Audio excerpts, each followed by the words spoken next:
Une bonne raison de se battre, par Quentin Clément. Partie 6. Le Justice avançait dans le vide de l'espace, tous ses systèmes de propulsion à pleine puissance. Depuis plusieurs heures, Victor observait l'écran radar 3 dimensions, à l'affût de l'apparition de l'un de ses poursuivants. Les mercenaires de Cadaz étaient des professionnels, entraînés au massacre et aussi bien armés que les troupes d'assaut sovates.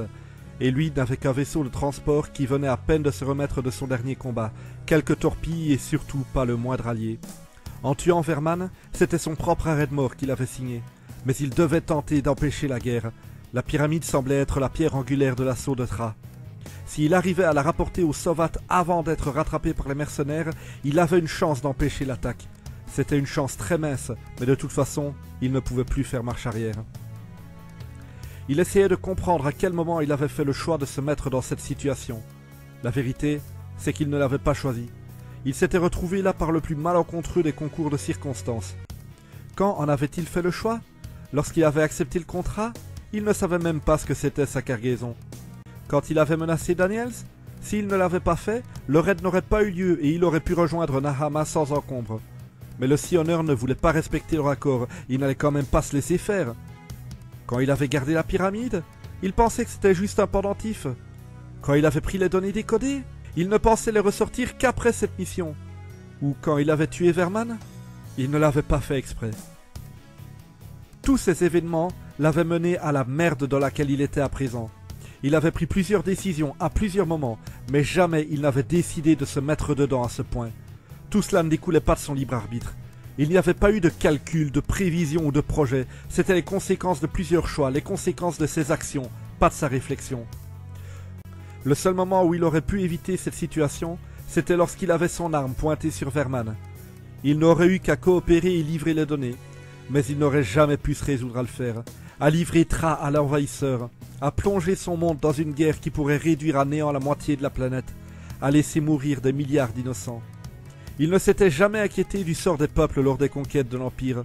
Il n'était qu'un contrebandier, toutes ces affaires de politique, de territoire, de puissance, tout cela ne le concernait pas. Qu'aurait-il pu y changer? Là, c'était différent. Il pouvait y changer quelque chose. Il avait peut-être le moyen d'empêcher la guerre.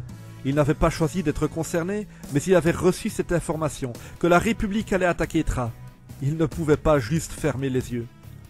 Il avait toujours refusé certaines batailles. Il était drogué au mirage, il n'avait pas vraiment peur de la mort, mais il ne voulait pas se battre et mourir pour le profit de gens déjà riches. Contrebandier, pas pirate, pas mercenaire, pas soldat. Il ne se battait pas s'il n'y voyait pas une bonne raison. Sa survie, éviter la prison, pouvoir manger, boire, entretenir son vaisseau. Un signal apparut soudainement sur l'écran radar, le coupant dans ses rêveries. « Bon, c'est parti », fit-il d'un ton déterminé en enclenchant le pilotage manuel ainsi que les systèmes de combat. Ils étaient 5 intercepteurs de type Manta, fabrication darnienne. Ils n'avaient rien en commun avec les carcasses anguleuses des vaisseaux sovates. 2 ailes ovales grises tigrées aux formes rappelant l'animal aquatique de Thra lui ayant prêté son nom, surplombaient un cockpit arrondi mais allongé, faisant place à 2 pilotes. C'était de bons vaisseaux, et à 5 contre le Justice, autant dire que c'était perdu d'avance. Une communication entra. Sanders répondit et l'image holographique d'Adam Marcus apparut. « Victor, qu'est-ce que t'as foutu ?» hurla le Méditerranéen. « Salut Adam, juste une petite prise d'otage, voilà ce que j'ai foutu. »« Et il a fallu que tu t'attaques à mon VIP. Bordel, tu pouvais pas simplement aller à Nahama et te payer ?» Cadaz ne t'a pas envoyé parce que t'es attaché à la protection de Verman, éluda Sanders d'un ton pragmatique. Il t'a envoyé parce qu'il espérait qu'en me parlant tu me fasses changer d'avis. Tu l'espères aussi, Adam? J'espère juste te sauver la peau, souffla l'autre en baissant les yeux. Je te dois la vie, je veux payer ma dette. Si tu arrêtes tes machines et que tu livres Verman, aucun mal ne te sera fait et tu pourras partir. Bon, ton otage voudra certainement se venger après, mais ça te laissera le temps d'aller te planquer où tu voudras. Mais si tu tentes de fuir, ils récupéreront leur employeur et ensuite ils te descendront. J'ai un autre marché à vous proposer, bluffa le contrebandier. Vous me laissez partir, je lâche Verman sur le premier système civilisé que je croise et vous pourrez le récupérer pour qu'il paye Cadaz pour l'attaque des Sioneurs. Ou vous faites feu sur mon vaisseau et je le descends et vous perdez votre fric. T'es en train de choisir de mourir, Victor! Ouais, communication terminée. Sanders coupa l'écran qui disparut. Il tourna un visage grave vers le radar. Pas de planète où se retrancher, de champs d'astéroïdes où perdre ses ennemis, de champs magnétiques où se jeter en espérant ne pas être poursuivi. C'était le vide de l'espace, sur d'immenses distances. Si les mercenaires continuaient d'avancer sur lui, il allait devoir engager le combat à découvert. Les mantas changèrent de formation, s'éloignant les uns des autres et augmentant leur vitesse. Pas de marche arrière possible. Maintenant, il fallait se battre. Le Justice s'élança dans un rapide demi-tour. Ses adversaires avançaient sur lui dans une formation en éventail. Sanders s'élança vers le plus à droite. Il devait s'approcher assez pour être à portée de son lance-torpille, mais cela voulait dire se mettre à distance dangereuse de ses adversaires. Le mieux était de tenter de s'approcher de l'un tout en restant éloigné des autres. Le signal ennemi était trop loin pour être accroché. Sur le radar, il voyait les intercepteurs converger sur lui. Les deux plus à gauche étaient à la traîne, mais il n'allait pas éviter les tirs des trois autres. Il manœuvra légèrement sur la droite, histoire de mettre encore un peu de distance avec les deux traînards. Recherche de signal ennemi. Il était à distance, mais alors les mercenaires l'étaient aussi. Sanders remarqua qu'ils n'utilisèrent pas leurs mitrailleuses. Signal ennemi accroché, torpilles 1 et 2 prêtes à faire feu. Sanders s'étonna de la vitesse avec laquelle son nouveau matos offert par Wehrmann avait accroché les cibles. Il ouvrit le feu et deux projectiles partirent en laissant une traînée de fumée sur les deux mantas le plus à droite. Viser deux adversaires en même temps, ça aussi c'était nouveau. Torpille ennemie en approche. Les deux bombes décochées par le Justice détonnèrent de l'espace tandis qu'il se lançait dans une vrille d'esquive. Deux explosions secouèrent le vaisseau de Victor alors qu'il n'avait pu éviter qu'un seul tir. Sur sa gauche, l'un des intercepteurs avait survécu à l'explosion alors que l'autre fonçait en pièces détachées sur Sanders. Il braqua, mais les centaines de bouts de mitraille heurtèrent son vaisseau, le secouant comme une rafale de mitrailleuses lourdes. Certaines petites pièces provoquèrent de gros éclats dans la vitre avant. Système de mémoire touché, baie avant endommagée. Système de maintenance automatique en surchauffe, réacteur alpha en surchauffe, réacteur epsilon en surchauffe, réacteur omicron en surchauffe, réacteur phi en surchauffe, système de cartographie en surchauffe. Sanders soupira presque de soulagement. Deux torpilles en pleine coque, ça aurait pu être pire. Il remarqua qu'aucune pièce n'avait été endommagée ou détruite, mais que plusieurs étaient en surchauffe. Il comprit qu'il avait été touché par des torpilles à chaleur. Le but de ses adversaires n'était pas de le faire exploser, ce qui aurait provoqué la mort de Wehrmann, mais bien de l'immobiliser en neutralisant sa propulsion. Les intercepteurs qui avaient fait feu sur lui le dépassèrent. Il braqua sur la gauche, histoire de s'attaquer à l'autre bout de l'aile de l'éventail, alors que les autres entamaient à peine un demi-tour. « Allez, mon gros !» pria-t-il à l'attention du Justice. « On n'est plus qu'à 4 contre 1. Faut que tu résistes encore 2 rafales, et si on fait mouche chaque fois, on s'en sort vivant. » Signal ennemi accroché. Torpille 3 et 4 prêtes à faire feu. Torpille ennemi en approche. À peine enclencha-t-il le tir que le vaisseau fut secoué par les projectiles adverses. Ses propres torpilles partirent en vrille et manquèrent leur cible. Système de mémoire touché. Baie avant endommagée. Système de maintenance automatique en surchauffe. Réacteur alpha en surchauffe. Réacteur bêta en surchauffe. Réacteur epsilon en surchauffe. Réacteur Ita en surchauffe. Réacteur kappa en surchauffe. Réacteur omicron en surchauffe. Réacteur phi en surchauffe. Système de cartographie en surchauffe. Attention, forte baisse de propulsion. Estimation du nombre de coups encore tolérés avant la perte totale de propulsion, 0. Sanders sentit le Justice perdre sèchement de sa vitesse, comme s'il venait de rentrer dans un mur. Quelques lumières du tableau de bord vacillèrent. Il se lança dans un lent et pénible demi-tour. Signal ennemi accroché. Torpille 5 et une dernière secousse, et tout devint noir. Le coup final venait de toucher le Justice qui venait de perdre tous ses systèmes en surchauffe. Sanders se leva de son siège et dégaina son arme. Ils allaient à présent aborder le Justice pour récupérer Wehrmann vivant. Il ne restait plus à Victor qu'à défendre chèrement sa vie. Le cockpit était plongé dans la pénombre, à peine éclairé par quelques vagues lueurs projetées par les étoiles et les lointains astres traversant sa vitre couverte d'impact, donnant au Justice la triste allure d'une épave dérivant dans le vide intersidéral. Sanders se dirigea vers la salle de séjour. Elle était totalement sombre, mais il la connaissait par cœur. Cela lui donnerait un avantage sur ses adversaires, espérait-il. Il retourna le divan et les tables, créant plusieurs abris potentiels qui lui permettraient de changer de position aussi souvent que possible.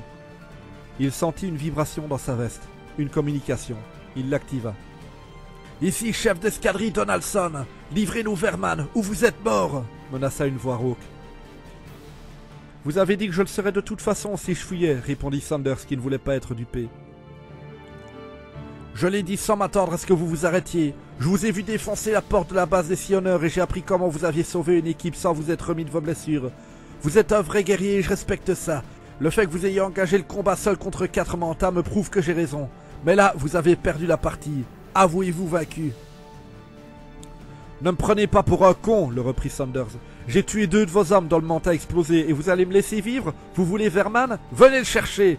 Il tira sur la culasse de son arme, provoquant un son d'armement signalant aux mercenaires à quel point il était déterminé. Comme vous voudrez, répondit Donaldson après une brève hésitation. Attendez, intervint la voix d'Adam. Victor, je ne sais pas ce que tu as en tête, mais tu veux vraiment mourir pour ça? Saunders ne répondit pas tout de suite. J'ai cru que tu voulais juste libérer Verman quand tu disais que c'était ma peau que tu voulais sauver. Je te crois maintenant. La voix du contrebandier se fit tremblante. Je veux pas mourir, Adam. Mais je veux me battre. Et je vais le faire jusqu'à la mort, Adam. Jusqu'à la mort. Verman avait organisé un massacre de masse. Les données qu'on livrait sur Narama, c'était pas des accords commerciaux. C'était des données militaires préparant une invasion des Darniens. Quoi? S'étonna la voix de Marcus. Verman m'a lui-même avoué la vérité après que j'ai piraté ces données. Et lorsque j'ai refusé de faire la livraison, il m'a menacé. J'ai pas eu d'autre choix que de dégager. Je voulais le livrer à Tra. C'était pas pour le fric, c'était pas pour l'Empire. C'était pour empêcher un massacre. Adam, tu as vu ce que vivaient les populations civiles en cas d'invasion. On peut empêcher ça. On peut sauver des milliards de vies. La voix de Donaldson le coupa dans son plaidoyer. On s'en branle de tes milliards de vies. Livre-nous le politicien immédiatement. Adam Marcus répondit. Je veux que Verman me dise si c'est vrai. Et Victor posa les yeux sur la dépouille. Ça va pas être possible. Pourquoi ça? Il est aux toilettes. Un court instant de silence. Bordel, Saunders, t'as buté Verman? L'autre hésita. Il avala un comprimé avant de répondre. Ouais, mais c'était pas fait exprès. La voix de Donaldson hurla dans le communicateur. Fils de pute, on va te crever, toi et ton vaisseau! Désactivez les torpilles à chaleur et armez les torpilles létales! Saunders paniqua. Il ne lui restait plus à présent qu'une minute à vivre. Il se lança dans son dernier plaidoyer, le désespoir de la voix. Adam, tu me dois la vie, tu l'as dit. Si tu vas revoir Sarah et Flavio, c'est grâce à moi. J'aurais pu crever dans la base de Daniel en sauvant ta peau. Ta femme et ton fils vont mourir sous les armes d'Arnian si tu ne fais rien. On peut empêcher ça, j'ai toutes les preuves. Il ne reçut aucune réponse. Adam, me laisse pas crever comme ça! Il entendit une détonation dans le communicateur. Un tir de torpille était parti. Il sentit son cœur s'arrêter de battre avant d'être surpris par le bruit d'une explosion. Pourtant, le Justice n'avait pas été touché. Il courut vers le cockpit pour y voir une bataille, où Adam échangeait des tirs de mitrailleuses et de torpilles avec les 2 derniers intercepteurs adverses. L'un des Mantas explosa, projeta un éclair de lumière sur Victor. Ce dernier espéra un instant que ce n'était pas celui d'Adam, mais le doute se dissipa lorsqu'il vit que les 2 vaisseaux restants reprenaient le combat. Une torpille s'élança, mais l'autre l'esquiva et fit feu de ses mitrailleuses. Son adversaire fut touché à l'aile, un éclat de métal s'arracha, entraînant l'explosion du Manta, mais la lutte continua. Saunders observait cette scène impuissant, sans même savoir lequel des intercepteurs il devait encourager. Adam était-il celui qui venait de faire feu ou celui qui venait d'esquiver? Était-il celui qui avait le dessus ou celui qui bataillait ne serait-ce que pour mettre l'autre dans sa ligne de mire? Était-il celui qui allait vaincre ou celui qui allait mourir? C'était une danse, des poursuites, des vrilles, un balai de balles traçantes et de torpilles, un duel dont un seul ressortirait vivant. Si le mercenaire l'emportait, Adam mourrait, suivi de près par Victor, emportant avec eux les preuves de l'imminence de l'attaque de Darn. Personne ne pourrait alors empêcher le conflit le plus grand et le plus meurtrier de l'histoire connue de la galaxie. Jamais les Sovates n'accepteraient la paix avant d'avoir éradiqué toute trace de ceux qui les avaient attaqués. Cela prendrait des siècles et des siècles. Des centaines de générations verraient le jour et s'éteindraient avec pour unique vision le visage de la guerre, avant de laisser la place à de nouveaux jeunes partant mourir au combat. Et cela peut être pour des millénaires. Des mondes allaient être détruits et des races allaient s'éteindre. Finalement, une torpille fit mouche, entrait dans l'explosion de sa cible. Victor retint sa respiration. Il allait connaître le dénouement de cette histoire. Son communicateur sonna. Il hésita avant d'accepter la communication, alors que le dernier Manta se plaçait en stationnement juste en face du cockpit du Justice. Saunders, t'as intérêt à pouvoir prouver ce que t'as dit. L'univers entier fut ravagé pour renaître à nouveau lorsque Victor entendit la voix de son ami. Un soulagement tel qu'il n'en avait jamais connu. Il avait déjà eu peur pour sa vie et avait déjà été sauvé in extremis. Mais là... Putain, ouais Adam, hurla-t-il dans le communicateur. Dès que mes systèmes se seront remis de la surchauffe, monte à bord et je te montrerai. T'es un putain de héros. Alors que Sanders explosait d'un fou rire de soulagement, le Méditerranéen préféra rester pragmatique, conscient de la gravité de sa situation, complice du meurtre d'un puissant politicien trayen. « Ça va prendre combien de temps pour que ça revienne ?» demanda-t-il. « Ça devrait plus être long, l'affaire d'une minute » répondit l'autre alors que les lumières se rallumaient comme pour illustrer son propos. Les deux vaisseaux connectèrent leurs sas. « Faut fêter ça » chuchota Sanders pour lui-même en s'avalant 2 pilules de mirage, après quoi il ouvrit l'entrée à Adam. Victor ne tenait plus en place, il semblait plus surexcité qu'un enfant. « Tu vas voir ça, c'est énorme ce qui se passe » promit-il avant de s'élancer vers le couloir menant au poste de pilotage. L'autre le suivit, s'inquiétant de peut-être ne pas trouver de preuves tangibles. Il marqua une halte devant le corps de Jules Verman. Sanders se retourna vers lui. « Ouais, je te l'ai dit, j'ai pas fait exprès. En fait, je l'ai même pas frappé. Techniquement, c'est le mur qui l'a tué, pas moi. Engueule le mur si tu veux, mais avant, viens voir ce que j'ai à te montrer. » Les deux hommes entrèrent dans le cockpit et Victor alluma le système en plein rebootage. Adam croisa les bras, enfonçant discrètement sa main droite dans l'intérieur de son veston, tenant fermement la crosse d'une arme de léger calibre. Si les données qu'allait lui présenter Sanders ne tenaient pas la route, s'il s'agissait d'un délire de drogué, ils allaient tous les deux devenir les cibles de l'Empire et des mercenaires de Kadaz. Sa famille serait en danger. Il ferait alors bien mieux de tirer une balle dans la tête de Sanders et de la ramener aux mercenaires en expliquant que le Justice avait détruit les autres Manta et que son copilote était mort durant l'abordage et qu'ils avaient trouvé Verman mort. Il devait la vie à Sanders, mais ni sa femme ni son fils ne méritaient de mourir pour le protéger. L'écran holographique s'alluma finalement, dévoilant toutes les données trouvées dans la caisse de Verman. Adam lâcha son arme et se laissa tomber dans le siège copilote, n'en croyant pas ses yeux. « Comment t'as eu tout ça ?» bafouilla-t-il. « J'ai copié et craqué les données secrètes de Verman, j'espérais le faire chanter, » répondit Sanders décomplexé. « Le faire chanter ? T'es vraiment trop con !»« J'ai voulu fouiller. Toi, t'as juste pris pour réalité les mensonges de Verman et t'as livré des informations stratégiques à l'ennemi. C'est toi le con. » « L'ennemi ?» répéta pensivement Marcus. « Ben ouais, les Darniens, les lézards, la République qui va attaquer Tra et assassiner ta famille. L'ennemi. » « C'est juste que, pour moi, depuis des années, c'est plutôt l'Empire l'ennemi. »« Écoute, » le reprit Victor avec impatience, « il y a 2 camps. Choisis la République et la planète où vivent les gens que tu aimes va être attaquée. Alors, tu fais quoi ?»« Je vais les faire quitter Tra, » répondit le Méditerranéen. « Tu vas amener la copie des données au commandement de Tra, mais avant, pose-moi à Barcelone. Je vais pas défendre la République, je vais pas défendre l'Empire, je vais défendre ma famille. »« Ok, on dirait qu'on a un plan. » Sanders ouvrit une carte 3 dimensions de cette partie de la galaxie. « Les mercenaires sont déjà partis faire ta livraison pour Nahama, » expliqua Adam. « Ils y seront dans 6 jours, Sovat. » Les distances entre les 2 planètes et la position du Justice formaient un triangle presque isocèle dont le plus long côté était celui entre le vaisseau et Tra. « Ça veut dire que les derniers recevront les informations alors que nous ne serons pas encore à mi-chemin et Tra est plus proche de Nahama que de nous. Ne traînons pas. » Sanders enclencha les réacteurs et le Justice partit à vive allure, juste après avoir déconnecté son sas de celui du Manta. « Heureusement, nous avons un avantage sur eux, » dit Sanders en souriant, pensant à la pyramide qu'il devait d'ailleurs récupérer dans le divan.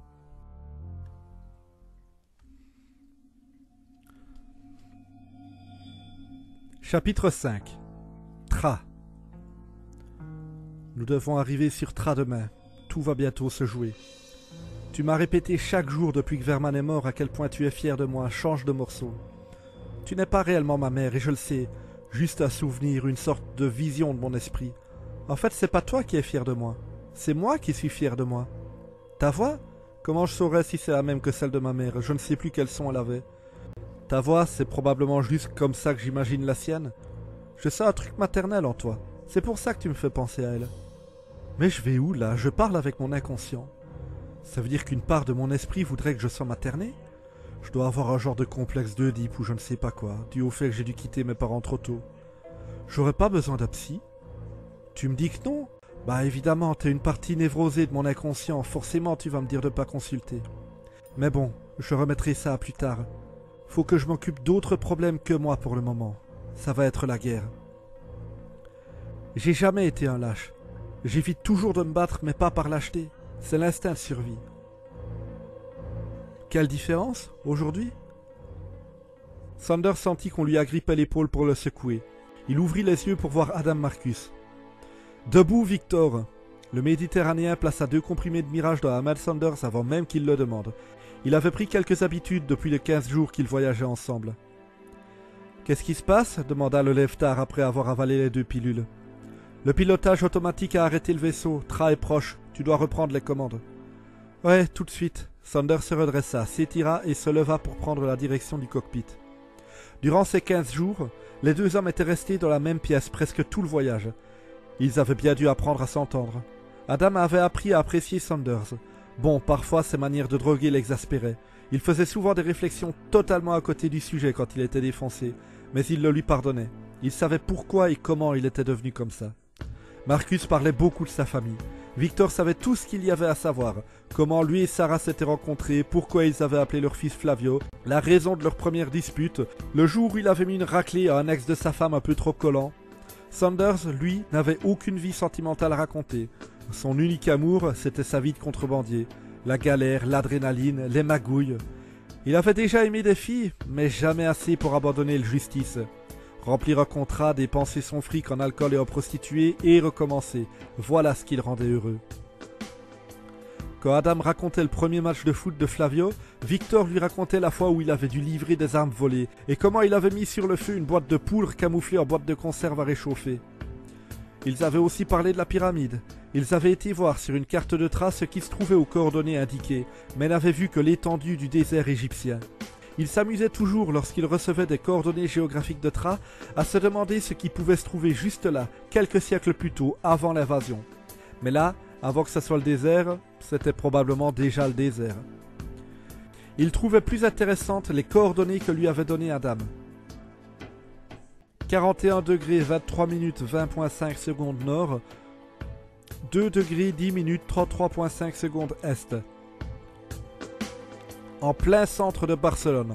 Là, toutes les spéculations étaient permises. Avant d'être la charmante petite maison de la famille Marcus, au beau milieu d'un important site industriel, il pouvait s'agir de n'importe quoi. De l'habitation urbaine avec potager et piscine pour enfants au complexe militaire en passant par le bar à stripteaseuses et le reste. Sanders avait très vite remarqué que cette dernière possibilité mettait son ami mal à l'aise, et il avait pris goût à le taquiner en lui répétant que son domicile avait sûrement été construit sur un bordel miteux ou un sex shop. Mais tout cela importait peu, au final. Il devait juste y déposer Adam. De là, il dirait à sa femme qu'ils allaient rendre visite à ses parents surpris et ferait quitter Tra à sa famille le plus vite possible pour n'y revenir qu'une fois le danger écarté. Pendant ce temps, Victor allait rejoindre le commandement de Tra, espérant pouvoir s'y faire entendre et permettre aux Sovates de préparer une défense assez bonne pour dissuader les Darniens d'attaquer. Le commandement de Tra. Là aussi, que pouvait-il bien y avoir avant l'invasion ? Ce n'était sûrement pas un site choisi au hasard, probablement un lieu d'une grande importance pour l'humanité. Victor en rêva un moment en prenant les commandes du Justice. Une lumière rouge apparut, signalant qu'ils étaient pris pour cible par des canons longue portée. « Voilà le comité d'accueil », ironisa Sanders. Une communication entra. « Vaisseau non identifié, arrêtez-vous immédiatement ou nous ferons feu. » Le même cirque, à chaque fois qu'il fallait se poser sur une colonie un peu importante de l'Empire. Sanders ralentit jusqu'à se mettre à l'arrêt. « Ici Victor Sanders, du Justice, demande autorisation de m'arrêter sur Tra. »« Nos scanners signalent une deuxième personne à bord, » répondit une voix calme et posée, certainement Sovate. « Identifiez-vous et dites-nous la raison de votre arrêt. »« Adam Marcus, » se présenta le Méditerranéen. « J'habite tout simplement sur Tra. »« Attendez un instant. Voilà. » Victor Sanders et Adam Marcus, identité confirmée au scanner, autorisation de survol et d'atterrissage accordée aux justices. Bienvenue sur Tra. La communication se coupa alors que la petite alerte rouge s'éteignit. Sanders entra les coordonnées de la maison de son ami et le justice prit la direction de Barcelone. Le vaisseau survola l'océan Atlantique en 1 seconde avant d'arriver en vue du Portugal puis immédiatement de l'Espagne. La surface de la planète n'était sur sa plus grande partie qu'une étendue sombre et triste d'usines, de centrales, de carrières et de fabriques en tout genre. La nature avait perdu ses droits sur le sol depuis 3 siècles et seules les grandes villes avaient encore le luxe de voir un peu de verdure. Tout le monde y était au travail, rien n'était perdu pour l'Empire. Quoi que l'on soit et quelles que fussent nos compétences, il trouvait toujours quelque chose à nous faire faire.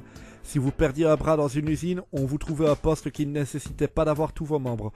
Les handicapés mentaux, même les plus profonds, trouvaient un emploi à la chaîne.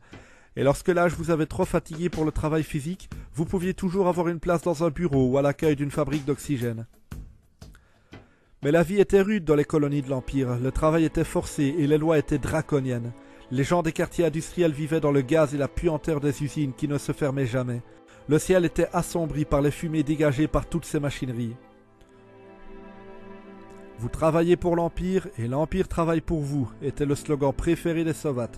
Soins de santé gratuits, de quoi manger tous les jours, un toit au-dessus de la tête pour tous, un salaire décent, la protection d'une police sérieuse. Pas mal d'avantages à entrer dans le système soviétique, mais cela voulait aussi dire fermer sa gueule et faire tout ce que le dominant à peau grise ordonnait, sous peine de prendre une balle en pleine tête sans aucune forme de procès. Si on voulait bénéficier de la sécurité de l'Empire, il fallait travailler pour lui. Et travailler pour l'Empire, c'était travailler dur. Mais après, on méritait d'être récompensé, alors on l'était. Sanders s'était souvent demandé si c'était pour cette raison que les Soviets avaient nommé l'argent les mérites. Des sortes de points que l'on gagnait en servant l'Empire et qu'on échangeait comme bon nous semblait. Il paraissait qu'avant l'invasion, l'humanité avait mis au point un système un peu différent mais qui fonctionnait plus ou moins de la même façon. Il paraît qu'avant l'invasion, combien de fois avait-il déjà entendu ce préfixe à des théories fumeuses? Quand il travaillait dans le transport de prisonniers, il s'était trouvé un grand intérêt pour la vie de Tra avant l'invasion. À quoi ressemblait la planète, les gens, l'art. C'était de là que lui était venue l'idée de se demander ce qui se trouvait à tel ou tel endroit avant que les Soviets ne plantent leurs propres graines. Il avait lu quelques dizaines de livres et regardé autant de documentaires visuels. Pas mal de choses le choquaient. Qu'une planète aussi petite et insignifiante que Tra nécessitait des dizaines de gouvernements, que l'Espagne était indépendante de la France, par exemple, le chômage, de l'argent que l'on donnait à des gens qui ne travaillaient pas. Mais le pire, c'était le fait que ce soit normal de le faire parce qu'il n'y avait pas assez de travail pour tout le monde.